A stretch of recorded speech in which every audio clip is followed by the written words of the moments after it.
ჩვენ კიდევ ერთი განამღები ჯგუფი შუახევის მუნიციპალიტეტში მუშაობს. Როგორ მიმდინარეობს საკრებულოს პირველი სხდომა დაირჩიეს თუ არა თავმჯდომარე და მოადგილეები? ქეთი არჯევანიძე ისაუბრებს შუახევიდან.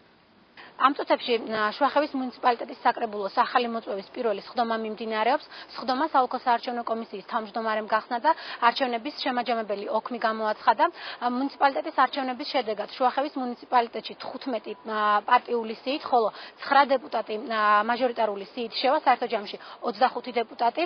ამ დროისთვის მოქმედი, თუმცა მოგვიანებით უკვე ყოფილი დეპუტატების რეკომენდაციები და საკრებულოს ახალი დეპუტატების სამოქმედო გეგმა ვცვლად ნახეთ ჩვენს კომენტარში.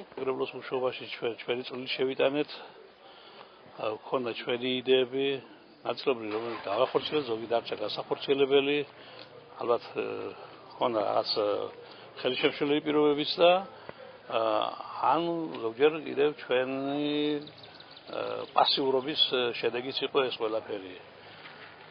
რაც შეეხება ახალი მოწვევის საკრებულოს, მე პირველ რიგში ვუსურვებდი, რომ წარმატებულად დაესრულებინათ თავიანთი საქმე და მეორედ თავარია რაღაცა ხალხის რჩეული არიან.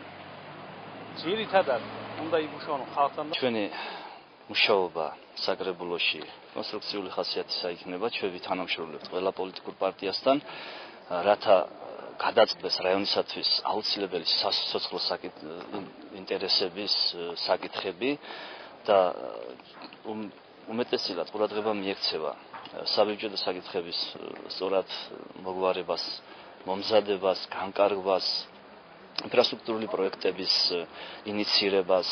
მოგვიანებით დეპუტატები საკრებულოს თავმჯდომარეს და მის მოადგილეს აირჩევენ, სწორედ ამის შემდეგ დაკომპლექტდება ფრაქციები, ხოლო დასკვნით ნაწილში საკრებულოს რეგლამენტი დამტკიცდება.